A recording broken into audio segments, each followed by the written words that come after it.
Welcome to this episode of The Setup.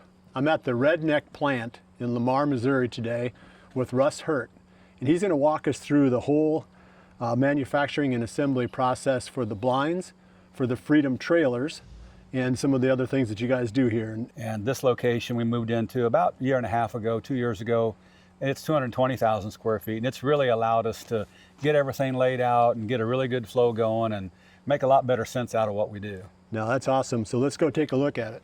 Where are we going to go first, Russ? We're going to go in the mold area. We'll kind of start where the molds are that starts the whole process of getting the parts made, and we'll just follow it all the way through assembly from there. Sounds good. Lead away. This is our mold shop, so 100% of our fiberglass, we make the molds for them. It's a constant process making new molds, fixing molds, repairing molds, and we started doing this early on, probably 14 years ago, and it was just a real key part of us being able to increase capacity and production along the way. So this is where they're actually working on the molds. They're actually making them also. Okay. They make the molds. It's kind of a reverse process. You know, you put the part down, flip it out, you know, it's just reverse of what the part is. So how often do you have to work on these or touch them up? Probably about every 300 to 400 pulls. Really? So just time-wise, it just depends on how many we're running, but I would say on average probably once every 3 to 4 weeks. So what happens to them? How do they They come in and they sand them. They like the material sticks, and so after a while they'll come in. You'll need to.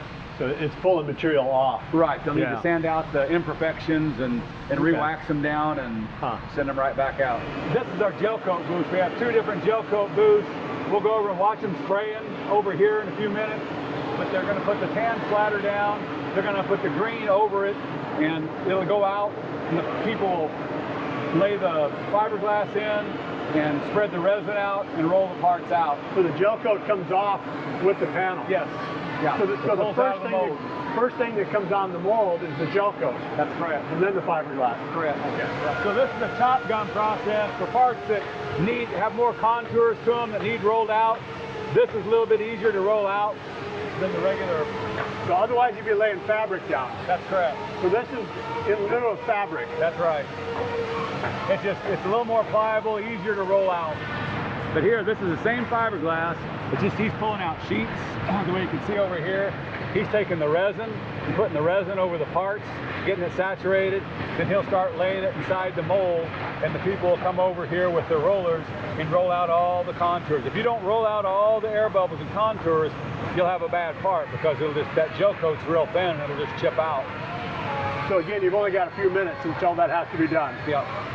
So once he lays that down, somebody better be rolling pretty quick. Yeah, they'll come over here and start rolling. He'll get 3 or 4 sheets laid out, then they'll be done with one part, like they're almost done with that part, and they'll come over and start rolling out this part. So here's all of our CNC equipment. All the parts come over, they get trimmed, they go on the CNC machine, they get the windows routed out of them, all the holes routed in them. So none of it's done manually, it's all done on these CNC machines to get the parts ready for assembly. So basically then, once everything got laid up, does it have to cure?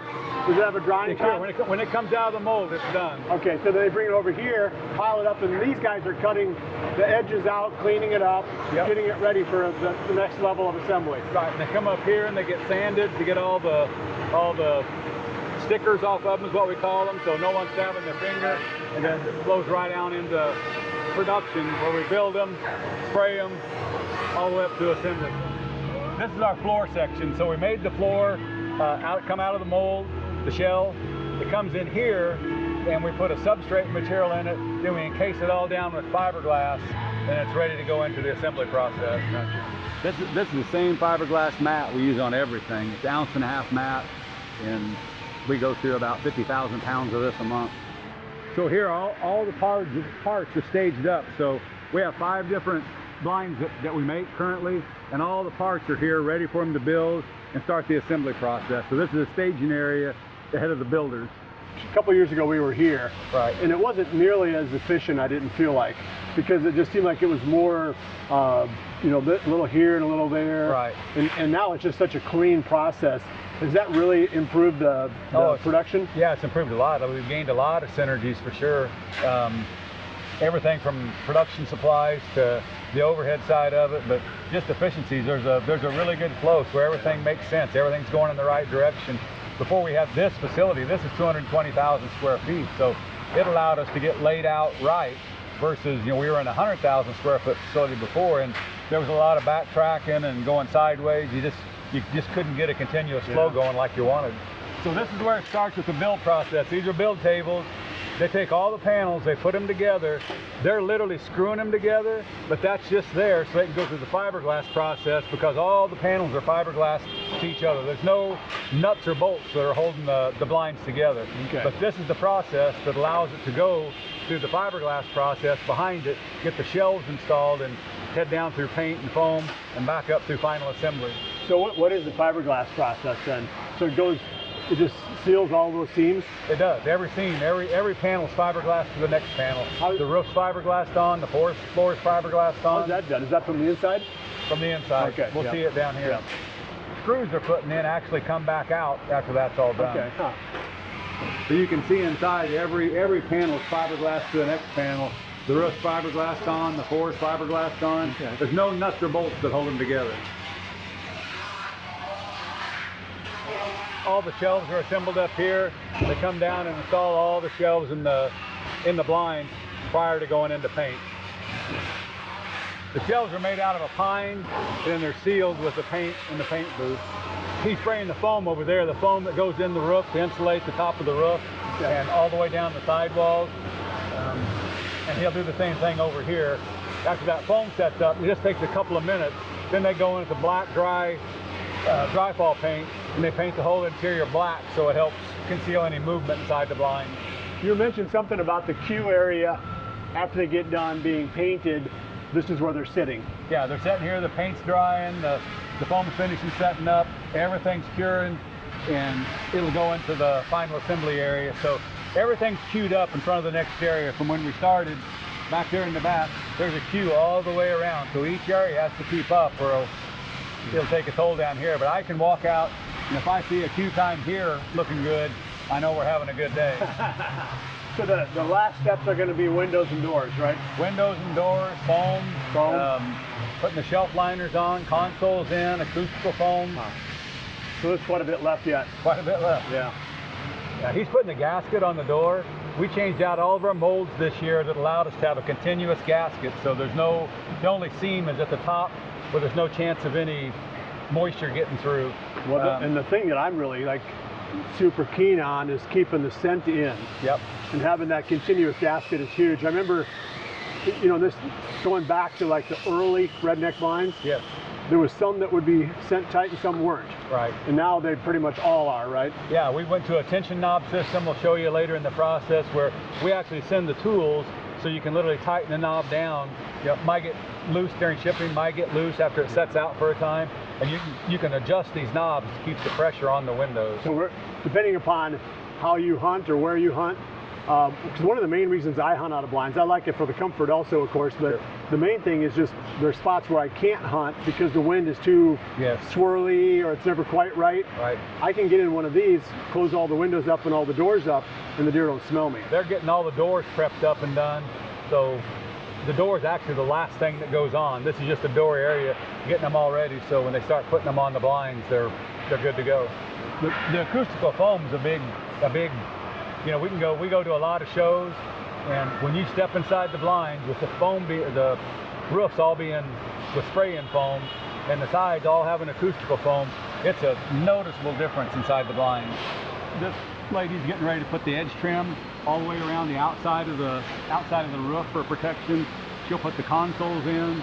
This gentleman's putting all the foam, acoustical foam in on the walls. Every panel is covered with acoustical foam. Someone else will be putting the hinges in to hang the glass.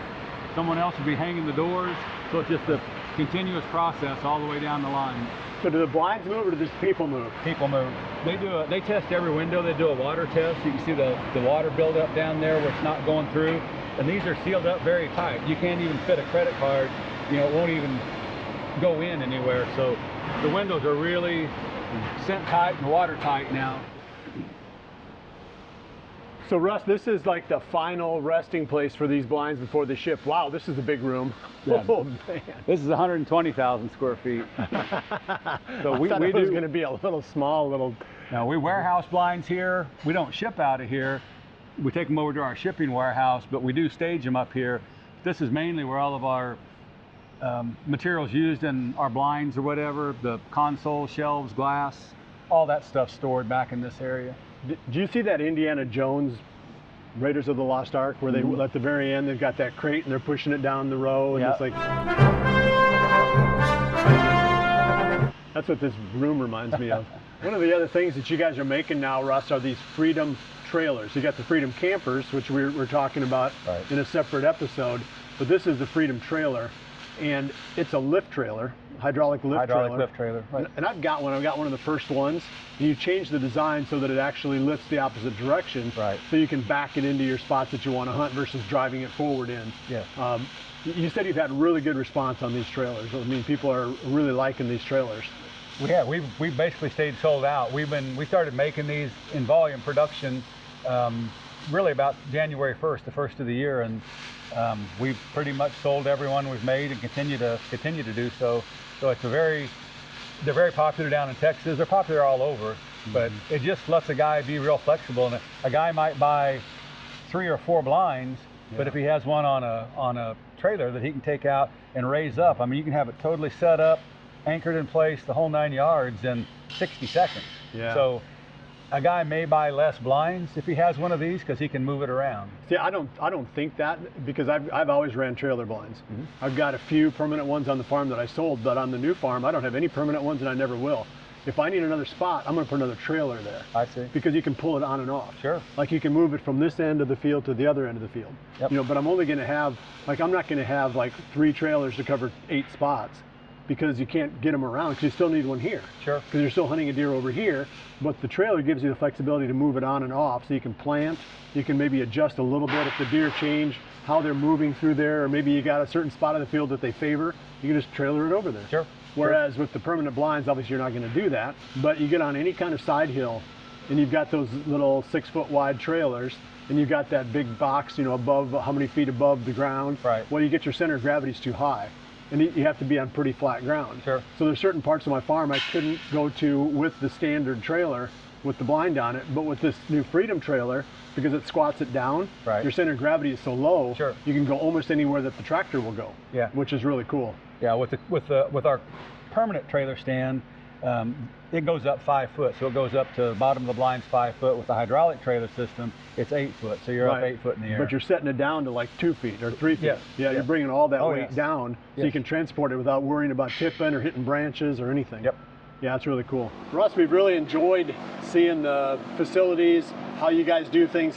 Gosh, just from a couple of years ago, you've come so far. Wow, it's impressive, and I mean, it just seems like the sky's the limit of what's possible here. And yeah, we really appreciate your time, and just super impressed with what you're doing. We're always very proud to show off our facilities. We started 16 years ago, and we just sure didn't start this way. It was it's been quite a story over the years. But I think I got my first one in 2011, maybe. Yeah. I'm sure you did. We're finally in our permanent facilities. We've been in a lot of different buildings. Now we have a 100,000 square foot shipping warehouse and a 220,000 square foot manufacturing warehouse, so we can really start to make better sense out of what we do. And this year is the first year that we really focused on diversifying, with the metal production on the Freedom hydraulic trailers, and obviously with the foam products on the Freedom campers. So we're excited.